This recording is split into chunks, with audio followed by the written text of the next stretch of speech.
BrainyBuyer.com presents another rapid-fire showdown. We crunch the specs, you make the call. Subscribing is the easiest way to keep this channel independent and data-driven. Hey, I'm looking at these two portable grills, the Weber Q1200 and this Nexgrill Fortress thing. What do you think? Oh yeah, I've seen those. The Weber is a classic. What are you planning on using it for? That might help narrow it down. Mostly camping, maybe some tailgating. Something easy to pack and clean. Okay, so portability is key.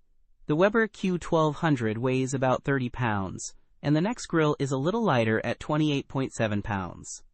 Dimensionally, the Nexgrill is a bit deeper at 27.33 inches versus the Weber's 20.5 inches. Not a huge weight difference, but the size is interesting. What about cooking space?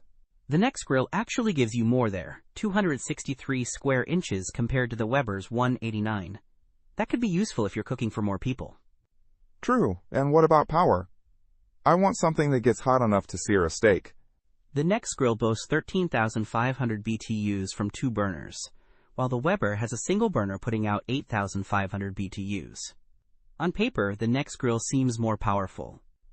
Okay, so Nexgrill's winning on space and power. What are some of the downsides?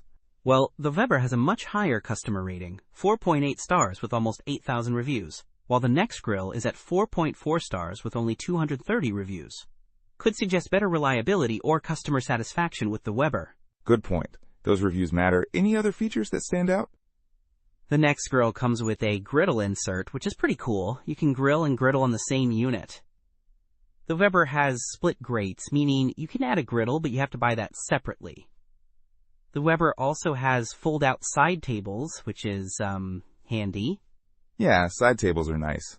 Price-wise, the Weber is more expensive at $259 versus $179.74 for the Nexgrill, which is a pretty significant difference.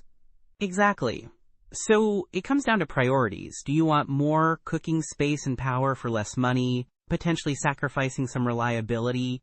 Or do you prioritize a trusted brand with high ratings, knowing you'll pay more and might need to buy extra accessories? Okay, that helps a lot, thanks. I think, and I'll have to think on this. Don't miss out on our next in-depth review to help you make smarter purchasing decisions. Hit that subscribe button and the notification bell so you're always in the know.